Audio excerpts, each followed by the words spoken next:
Woodard with us to teach us how to garden to the max, how to max out our beautification projects for community pride and biodiversity. A longtime American Bloom advisor, Teresa brings a background in magazine writing and gardening experience.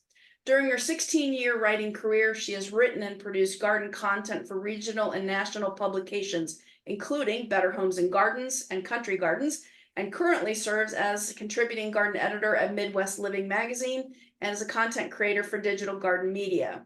She is also co-author of the book American Roots, Lessons and Inspiration from Designers Reimagining Our Home Gardens. It is a beautiful book. Please read it. And she has a new book coming out next spring called Garden to the Max. That is going to be an exciting book, and we're going to get a little bit of a sneak peek of it today, I think. Outside of her work, she gardens at her home near Columbus, Ohio, and volunteers at an urban garden teaching youth about growing food. We are so grateful to have Teresa with us today. Take it away, Teresa. Thank you, Laura, and good afternoon. Today we're talking gardening to the max because, as we all know, we can't have too many plants when it comes to beautifying our communities, building biodiversity, and creating a greener world. In my own work, I love promoting gardening and plants. This fall, I finished up a manuscript for a book called Garden to the Max. Chicago photographer Bob Stefko shot all the images, and Timber Press is publishing the book that will be out next March. My hope is the book will inspire more people to fall in love and fill the world with plants. I'll share a quick sneak peek into the maximalist gardens in the book. Then we'll dive into some ideas for maxing out your communities with plants. My hope is to stretch your imagination and encourage you to try some new ideas, starting small and gradually maxing out. For the book, Garden to the Max, we leaned into the popular maximalist design style of interior design and fashion worlds and looked at how it plays out in the garden, like this artist's garden on Long Island. The more is more mentality is the opposite of minimalism. No boring colors, tidy spaces, or restrained accessories. Instead, it embraces strong colors, textures, and layers to create a space packed with personality and joy.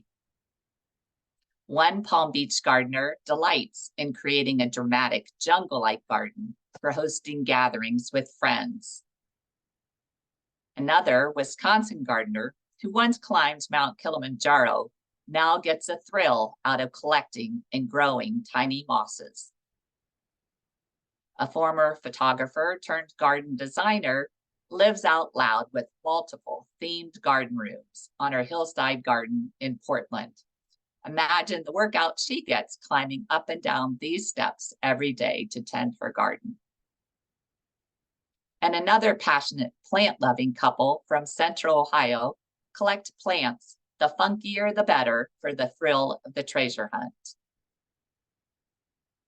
And of all the gardeners, pack in for eco-benefits, whether it's an amateur ornithologist seeking to attract more birds at his home in Tucson, Arizona, a pair of city dwellers massing a collection of plants and reducing their carbon footprint in downtown San Francisco, a landscape designer who bought this property in Baton Rouge, not for its charming house, but its century-old live oaks, and remains a steward for their care. A horticulturalist at the Indianapolis Museum of Art who returns home each day to his home in rural Indiana to create these amazing tropical gardens after hours. An urban gardening pioneer promoting pollinator gardens to her neighbors in South Central LA, or a longtime biophilic promoting endangered plants to nurture insects, or as he calls them, the little things that rule the world. So I hope you enjoyed that quick sneak peek. Now let's take a look at how AIB communities can max out their spaces and promote others to plant more plants. The key is to be a champion for plants and their many benefits. As you've probably heard Texas A&M Professor Charlie Hall cheer in his talks, plants are more than pretty. They make us healthier. They reduce stress, promote healing, and improve memory. They fuel our local economies. They draw customers to businesses, generate tourism dollars, and increase property revenues. They improve our environment. They reduce our carbon footprint, promote biodiversity, save energy costs, improve water quality, and also attract wildlife. I encourage you to use infographics like these from #PlantsDoThat as you make presentations and posts on social media. You'll find them and other great graphics at the National Initiative for Consumers Horticulture's website, consumerhort.org. I know, you're thinking maximalist style means maximalist budget, but many communities grow small ideas on a shoestring budget. Their projects generate curiosity, support grows as they recruit more money and more volunteers, and before long, the ideas have grown into much bigger ones. So let's take a look at how a few communities make a big impact, starting with a small idea. On the left, Madisonville, Kentucky planted a vacant lot with zinnias. They also decked out a corner with planters. The plantings became so popular, they created adopt-a-spots throughout the community and invited different organizations to plant and care for the planting spots. In Venice, Florida, on the left, one resident donated an old fountain, and the Bloom Committee cleverly repurposed it, filled it with flowers, and placed it on a visible corner. It became so popular that others donated fountains, and now they have multiple fountains filled with flowers throughout downtown. In Arroyo Grande, California, on the right, they accent a signature bridge with containers and oversized hanging baskets. In New York City, florist Lewis Miller has become famous for his spontaneous flower installations, often using repurposed wedding and event flowers in trash cans and around street signs. Think about how your community might do the same. Here in Columbus, this signature deer sculpture was accented with flowers for the Columbus Arts Festival. Mansfield decks out a single focal area, its beloved carousel in downtown. The AIB team recruited the landscape designer from its local botanical gardens to create the design, then worked with a team of volunteers to install and care for the plants. This is a great example of maximizing resources by playing up one key feature versus spreading plants throughout a downtown. Talk about impact. For a race in downtown Columbus, a whole wall of coleus is prominently displayed on the side of race headquarters during the weeks leading up to the race. And perhaps you all have seen these popular green walls maxed out with plants. Indoors, these living walls of plants create a wow factor. Imagine the impression a green wall in your city hall, your library, or visitor center. Another way to max out spaces is by embracing the naturalistic style of abundant planting of native and regional appropriate plants, oftentimes to replace a lawn area or support more biodiversity and wildlife.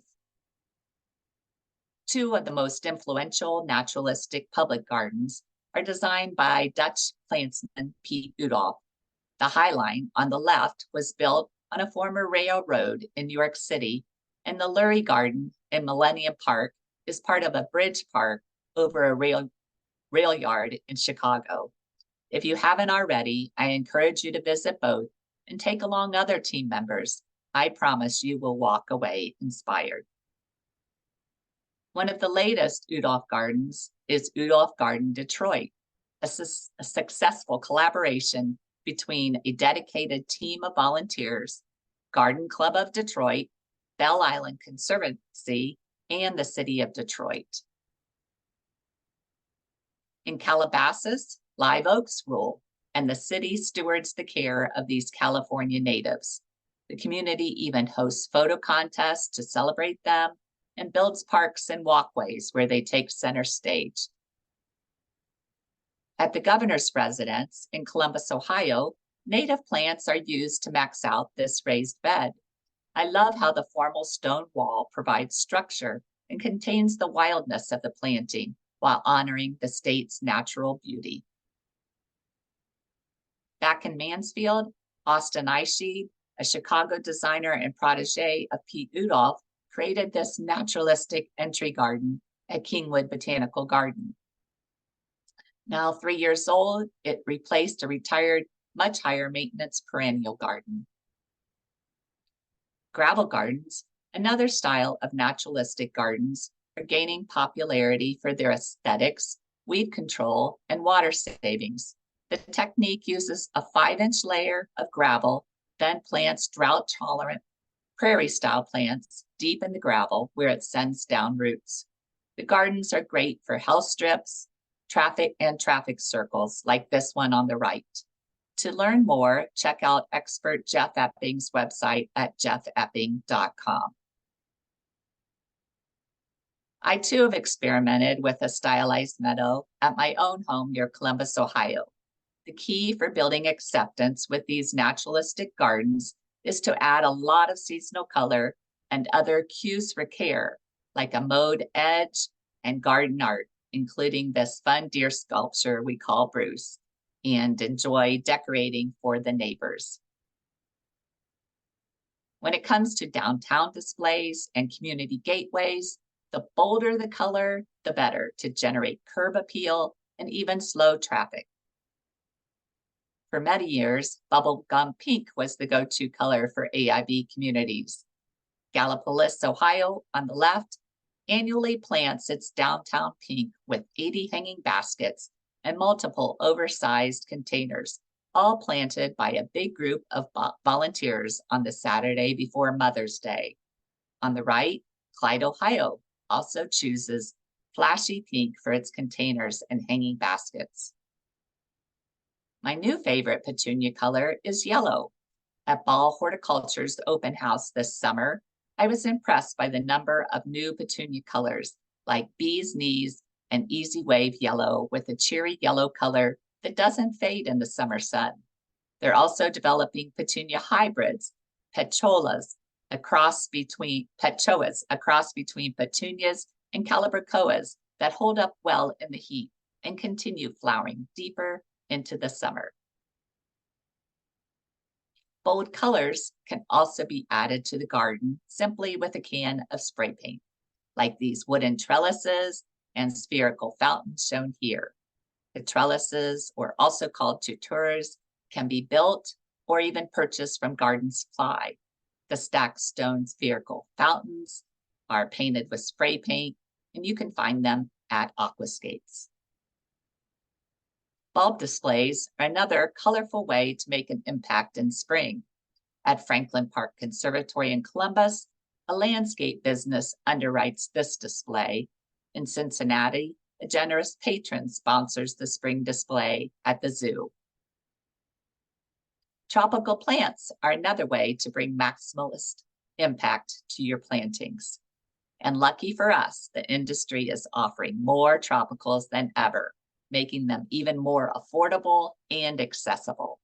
Create wow with big-leaved plants like red bananas on the right and purple dracaena in the center,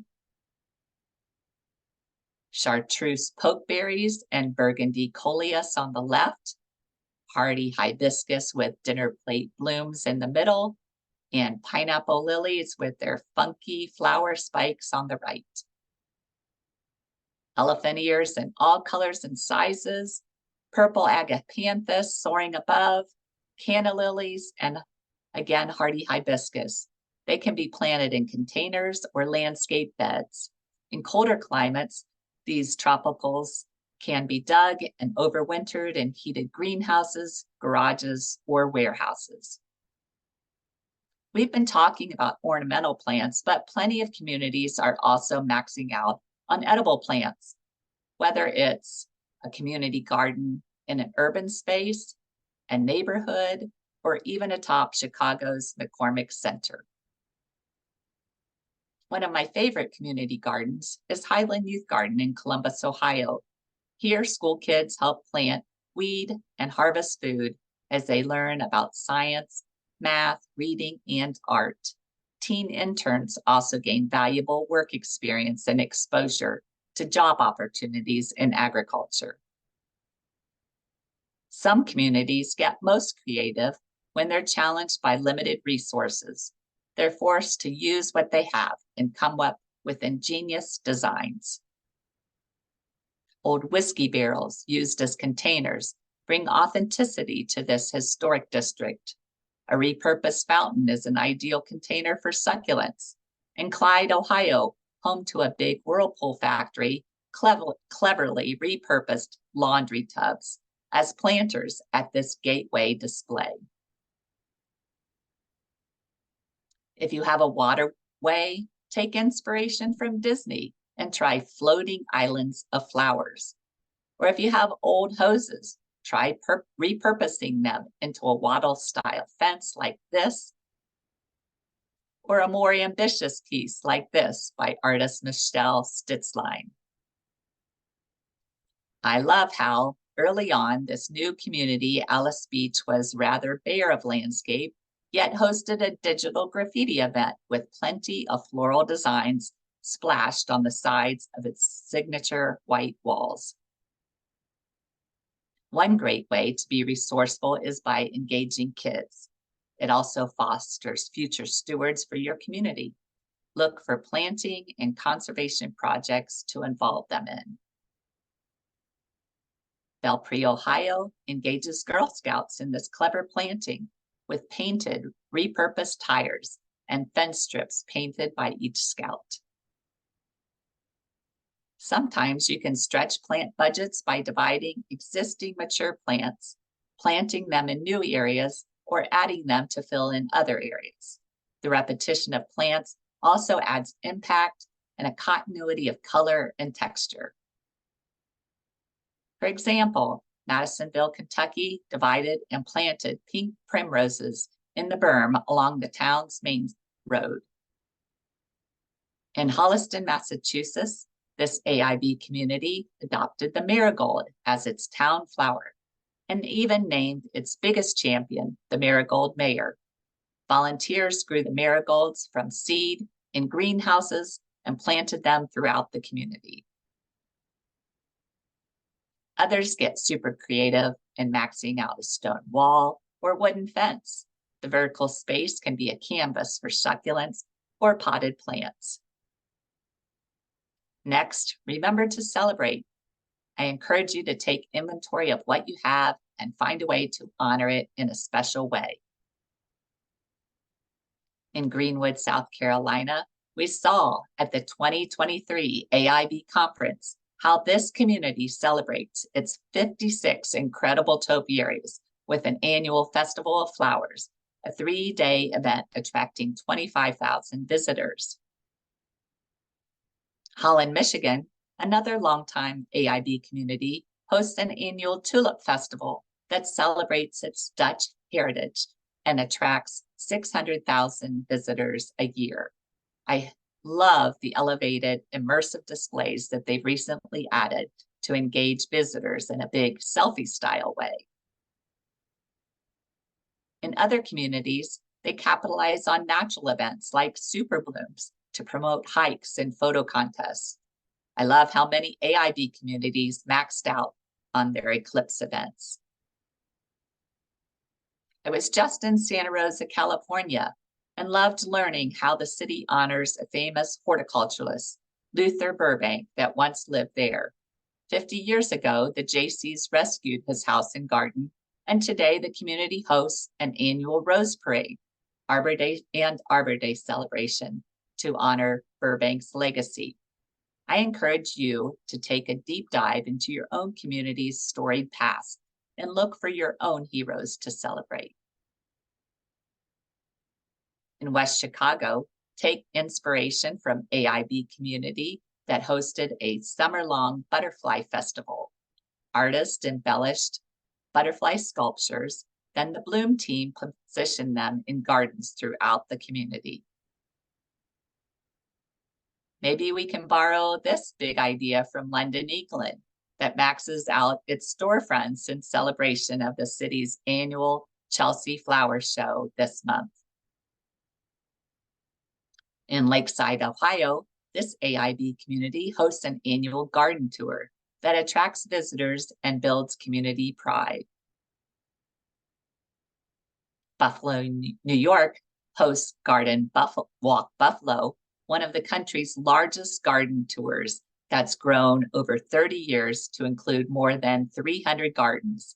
It's also re-energized challenged neighborhoods and promoted Buffalo as a horticulture destination. Finally, it's the extraordinary ideas many times that generate the most attention. Check out these knit wrappings to celebrate special trees at a garden in AIB community, Lexington, Kentucky. And check out the vining plants that camouflage a potential eyesore, an airport parking garage in Portland, Oregon. Surprise children with a giant bird's nest play area, a mini hobbit house, or a tunnel of live willow canes. Commission an artist to work with your community on a botanical installation, like this floral one at the Cleveland Public Library by artist Rebecca Lois Law, a mosaic art pole by an artist in Ottawa, Illinois, a willow sculpture done by Patrick Daughtry and a team of local volunteers, or Detroit Flower House, created by artist Lisa Watt and a team of volunteer floral artists. Go big with an elevated 4-block urban garden like Salesforce Park in downtown Chicago with 600 trees and 16,000 plants. Or more simply, pile mums and pumpkins on the front steps of your city hall like this fall display at New York Botanical Gardens. Maybe this is a stretch, but these urban farms on rooftops, subways with grow towers, and train tops with plants are not far in the future for our communities. One day, we may even max out our airports with 500,000 plants and a 7-story waterfall like this one in Singapore, or create waterfront gardens built on reclaimed land with super trees covered in orchards, bromeliads, ferns, and butterflies. The possibilities are truly endless. Don't be afraid to dream big with your Bloom teams. Once you get started, small ideas grow into big ones. Thanks for listening, and I'd love to hear your questions and ways you're maxing out your own communities. Thank you, Teresa. Well, there are no questions because I think we're all just like sitting here with our mouths agape at these amazing pictures and the wonderful tips that you gave us. Incredible. I did want to comment, you had several pictures from Columbus, Ohio. Of course, that's where you live, and that's the hometown of America in Bloom. And we're going to have our national conference, our AIB symposium in Columbus this year, September 26th to the 28th. And some of the pictures you showed, the governor's mansion, Franklin Park Conservatory, those are actually part of the conference. And Teresa's holding up the symposium brochure. So, come see for yourself the incredible maxed out ways that Columbus is gardening, and we'd love to have you. There are no questions, but I did have a question, Teresa. Bruce, your deer sculpture in your yard. What was the inspiration for Bruce, and then what's he decorated as right now? Right now, he's kind of trying to scare away the other deer on the property. But he's been decorated for Mardi Gras with Mardi Gras beads and big sunglasses he's had. We put a welcome to the hood when we had a new neighbor, a welcome to the hood sign. That picture was during COVID. So during the spring, we put the mask and the gloves on Bruce. But we found him at a flea market in Springfield, Ohio, and thought we'd find it, have a home in our meadow. And a lot of dog walkers come by, and sometimes the dogs are fooled and think it's a real deer and will bark at it. So yeah, it's a lot of fun. But the whole point is, I think on these naturalistic style gardens is if you add sculptures and art, some people do the peace poles, or there's different things you can do, but it just shows that this is an intentional space. It's not just a place that's growing wild. And so art helps do that. That's a really great point. All right, well, there are no questions, so we're just going to go ahead and wrap things up. Thank you Great. so much, Teresa. That was just Thank you. outstanding. So inspiring. I really appreciate you being with us today. We will have a recording of this webinar posted on the AIB website later today. It will also be posted on the AIB Facebook page. Our next webinar is Tuesday, June 11th at noon Eastern Time. It is called Keeping Your Plants Looking Great During the Summer Months, and it will be presented by Caitlin Sterner of Jack's Fertilizers and J.R. Peters. You can learn more about AIB webinars and the other programs that we offer by visiting the AIB website, americainbloom.org. Thank you to everyone for joining us. Thanks again to Teresa Woodard for a great presentation. Have a great day, everyone. Thank you.